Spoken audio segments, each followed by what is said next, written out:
see you again. You've just said that the Strait of Hormuz should not be used as a bargaining chip. Would you like to see the United States end its own blockade in the Strait as a way of lowering tensions? Now, let me make it very clear. The closing of the Strait of Hormuz has resulted in economic implications for the whole world, whether it be energy security of the international community, whether it be food security, whether it be the supply chains and disruption in the supply chains, prices of energy around the world. It is in nobody's interest for a pathway that has provided the world with all of these securities throughout the years and has never been closed for any reason to be used as a political bargaining chip or to be used as leverage in this fight. But we also acknowledge that the reason that this has happened is the fact that there is a war in the region. So our focus is on ending that war, on reaching a diplomatic solution that hopefully would mean that we would not resort back to the use of the Strait as leverage. But of course, we call on all parties to open the Strait immediately. And we also acknowledge that the first action in closing of the Strait was with the Iranians deciding to close down the Strait unilaterally. And just to follow up, there's a lot of discussion right now about what should or shouldn't be in an agreement, about whether it needs to include both a deal to open the Strait and to deal with Iran's nuclear program. What are the priorities for Qatar and regional countries? Would it be acceptable to you if there was a deal that reopens the Strait and left the nuclear issue for another day? No. There is an overall picture that everybody would tell you, which is that the main concern right now in the region is the security of the region. The threat perception in the region has changed as a result of this war. The stability has been put into question of the region as a result of this war. And what we need right now are security guarantees that would make sure that we would not return to the situation a couple of months down the road. So yes, we want a comprehensive deal that would address the interests of all the peoples in the region, including the Iranians and our people and the concerns of the international community regarding Iran. Now that said, we also know that peace is incremental. We are not saying that we are against any deal that would, first of all, maintain the ceasefire, which is a positive trajectory for us, but also would put into question the whole situation in the region. Therefore, we are supportive of the efforts of Pakistan in this, and we'll revert back to the Pakistanis on how they want to go forward and how they are going forward. And as I said, we are coordinating with them very closely.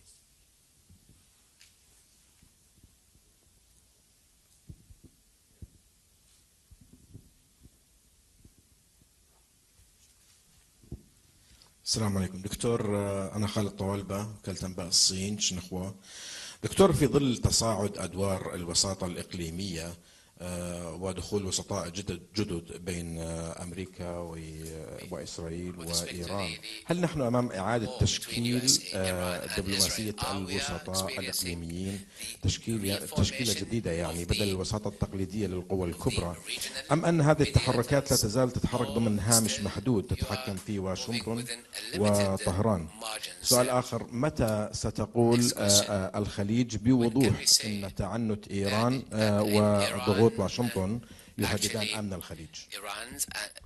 يعني بالنسبة للسؤال الثاني، أنا أعتقد أن الموقف الخليجي في هذه المسألة واضح وتم تكراره مرارا وتكرارا بأن الحل هو الحل الدبلوماسي وأن الوصول له يجب أن يكون بأسرع وقت ممكن.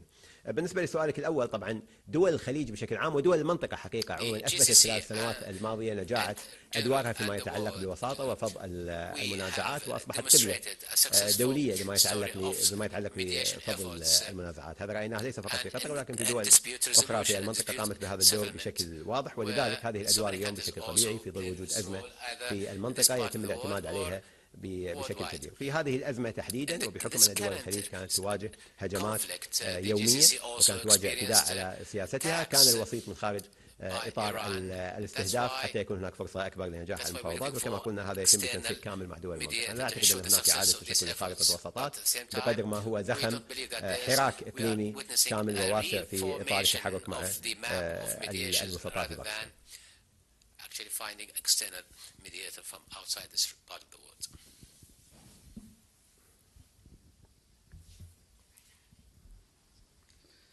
Amran Aryan from QBS Radio. How do you see the Iranian response to Qatar's concern over Hormuz Strait? Which response are you? Response, I mean, Qatar is concerned about closing the Hormuz and how Did it take it seriously, or? Well, obviously, we have maintained our position since day one that closing the Strait of Hormuz is not to be accepted or legitimized in any way, and our calls for opening the straits have remained unchanged from day one, and that the strait should not be used as political leverage in any means by any party.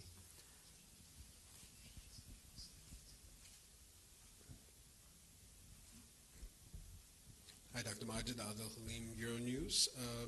You've spoken previously in the past highly about the relationship with European partners. Is Qatar and regional partners engaged with in the European efforts for reopening of the Hormuz Strait led by France and the UK, and are you coordinating with them?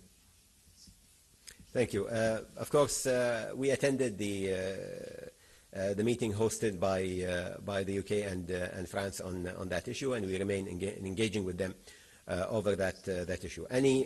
We're supportive of all and every international effort that would lead to a diplomatic solution and that would lead to the opening of the strait and to securing the strait in the future. But we are still in preliminary talks, of course, with all these partners, with our regional partners. But we applaud our partners in Europe for taking the lead on this. And as I said, we attended, represented by our Minister of State, and we are continuing to engage with them on that. Please. Thank you for this briefing. Celia from TF1 French TV. What are you expecting from the visit of the French minister planned on Thursday? What are you expecting of this visit, and maybe some help from France in this situation? Thank you. First of all, let me say that there is a huge appreciation in Qatar and in the region for the support that we have received from all our partners internationally, but especially from France and European partners who have shown a great deal of reliability as partners and as allies in this conflict. The visit of His Excellency, the Minister, of course, was hugely appreciated under the current circumstances, and he has had meetings with the highest echelons of authority in our country to discuss defense partnerships and security partnerships and to assess the current situation and how France and Qatar can play an important role for stability in this region and beyond. Andrew? Thanks, Dr. Majed. Andrew Mills from Reuters. In light of the GCC summit later on today,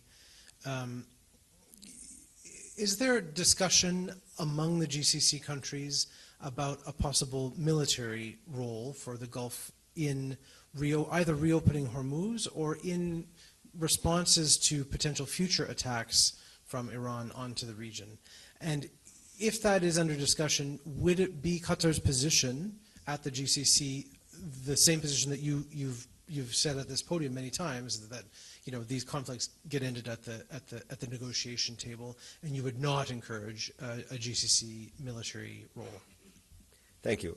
First of all, far be it from me to assume the role of our leaders who are meeting later today and deciding on a lot of things. But let me tell you that the Secretariat of the GCC will make a very clear statement on what will be discussed today in the meeting. For us in Qatar, and not only in Qatar, I think in the region as a whole, we have always put forth that diplomatic resolutions should be given primacy over any other solutions. And we have seen, in many conflicts, including this one, that at the end, the conflict is ended on the negotiation table. That said, the Gulf countries, including Qatar, we have taken all the military precautions and put them in place to make sure that we are safe.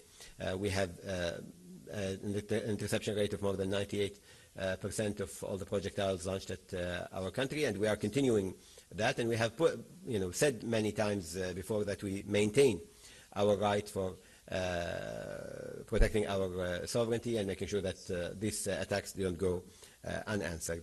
But we always, of course, give priority to diplomacy. Right now there are talks in place. The talks are progressing. Yes, there are still difficulties in the talks, but there is a process that has led to the ceasefire that we are in right now, and we hope for that to continue and we reach a diplomatic resolution.